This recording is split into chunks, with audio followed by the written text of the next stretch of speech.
Reporter Ramesh Sindhi ماتلی میں واضح vote bank رکھنے والی کشمیری برادری کی جانب سے ریلوے اسٹیشن کے قریب پاکستان پیپلز پارٹی کے NA 222 بدیند 1 کے امیدوار میر غلام علی تالپور اور PS ارشد ماتلی کے امیدوار ڈاڈا محمد تھالے پوٹو کی انتخابی مہم کے سلسلے میں ایک بڑے جلسہ عام کا انعقاد کیا گیا۔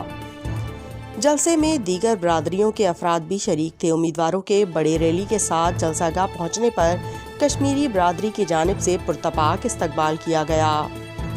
کشمیری پنچایت کمیٹی ماتلی صدر علی نواز کشمیری نے ریلی کے شرکاء کو خوش آمدید کہا۔